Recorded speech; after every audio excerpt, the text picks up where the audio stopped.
Telegram, Instagramsiz 5 kun yashadim.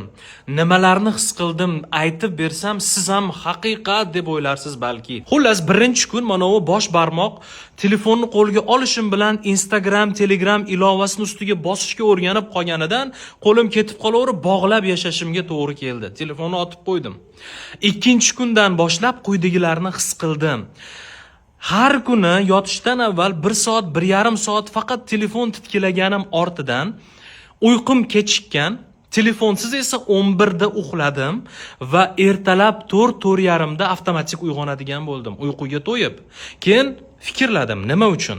Uyquga yotishdan avval telefon kavlaganingizda ichidagi rasm, video, informatsiyalar, har xil axborotlar miyangizga joylanib, kechasi bilan miyangizda bu analiz bo'lib chiqar ekan.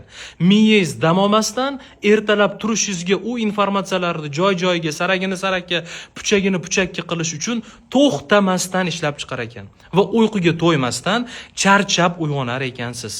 Keyingisi, vaqtim yetmayapti, ulgurmayapman der edim. Vaqtim ko'p ekanini tushunib qoldim. Mana shu telefonimiz zaryadkasi 5 kunga yetdi.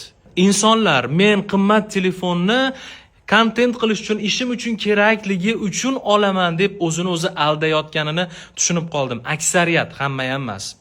Nimaga? İnsanlar qimmat telefonlarni hojatxonada qimmat hamrohi bilan o'tirish uchun sotib olayotgan ekan.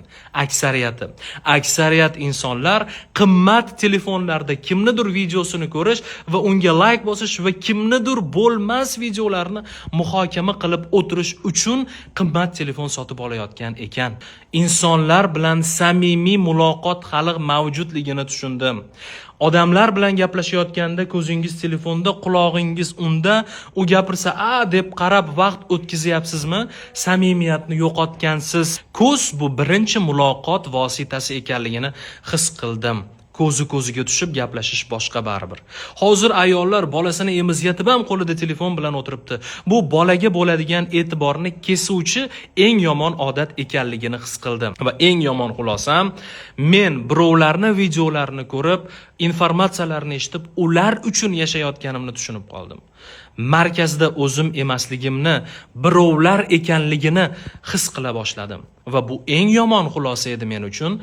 O'zim uchun emas, ular uchun yashayotganim meni eng katta xatoyim bo'lgan. Qadringiz va qaddingiz baland bo'lsin.